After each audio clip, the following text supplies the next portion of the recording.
আচ্ছা একটা কথা বলুন তো, রাসেল যদি কেকেআর ছেড়ে অন্য দলে খেলতো আপনি কি তা মানিয়ে নিতে পারতেন? মনে মনে উত্তরটা চলে এলো তো। কারণ একটা জিনিস সবাই জানে, আন্দে রাসেল মানেই কেকেআর, আর কেকেআর মানেই আন্দে রাসেল। আজকে যে গল্পটা বলবো সেটা শুধু ক্রিকেট নয়, একটা পরিবার, একটা আবেগ আর একটা মানুষকে নিয়ে, যার নাম শুনলেই ইডেন গার্ডেন্সের গ্যালারি কেঁপে ওঠে, আন্দে রাসেল। হ্যাঁ বন্ধুরা, আইপিএল থেকে অবসর নিলেন, খবরটা শুনেই একটু থমকে গিয়েছিলাম আমরা সবাই। কিন্তু এখানেই টুইস্ট, রাসেল বললেন আমি কেকেআর ছাড়ছি না, উল্টে এবার নতুন ভূমিকায় ফিরছেন পাওয়ার কোচ হয়ে। হ্যাঁ বন্ধুরা, এবার তারপরেই সারা ইন্টারনেট কাঁপিয়ে দিলেন শাহরুখ খান।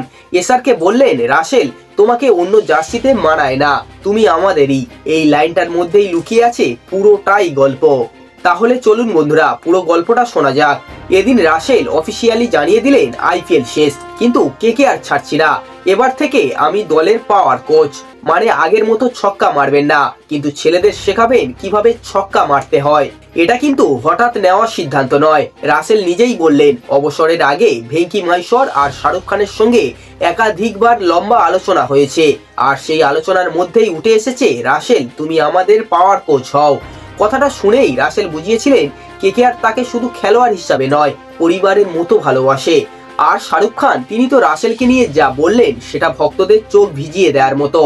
এসআরকে লিখলেন কেকেআর তোমার অবদান বইয়ের পাতায় রাখার মতো, অন্য কোনো জার্সিতে তুমি বেমানান। শাহরুখ খান আরো বললেন তোমার জ্ঞান, তোমার শক্তি বেগুনি সোনালী জার্সি পরা নতুন ছেলেদের সঙ্গে ভাগ করে দিও, আমরা সবাই তোমায় ভালোবাসি। এই লাইনটা আসলে একটা সত্যি কথা। রাসেলকে যখন কেকেআর ছেড়ে দেওয়া হবে বলে ভাবা হয়েছিল, তখন দলের ভেতরে নানা রকম আলোচনা চলছিল কিভাবে তাকে রেখে দেওয়া যায় এই পরিকল্পনা। এখন প্রশ্ন আসতেই পারে, রাসেল কি আইপিএল ছেড়ে দিচ্ছে মানে সবকিছু ছেড়ে দিচ্ছে? উত্তর না বন্ধুরা, রাসেল বললেন আইপিএল খেলবো না, কিন্তু বিশ্বের অন্যান্য লিগগুলো আমি খেলবো।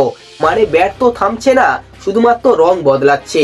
আর চিন্তা করবেন না, রাসেল যদিও মাঠে আর সেই পুরনো ছক্কাটাসা ঝড় তুলবে না, তবু ডাগ আউটের ভেতর থেকে তৈরি করবে নতুন নতুন রাসেল, যারা ভবিষ্যতে ইডেন কাঁপাবে। শেষে একটা কথাই বলবো বন্ধুরা, আইপিএল থেকে অবসর মানে একটা অধ্যায় শেষ, কিন্তু কেকেআর এর পাওয়ার কোচ রাসেল এটা একটা নতুন অধ্যায় শুরু হতে চলেছে। আর সত্যি কথা বলতে রাসেলকে অন্য জার্সিতে ভাবাই যায় না। ভিডিওটি শেষে কেকেআর ফ্যানদের উদ্দেশ্যে একটাই কথা বলবো, নিচে কমেন্টে লিখে জানান আপনি কি রাসেলের এই নতুন ভূমিকায় স্বাগত জানাচ্ছেন। অবশ্যই আপনাদের মতামত কমেন্টে জানাবেন, আর ভিডিওটি ভালো লাগলে একটা লাইক দিতে ভুলবেন না।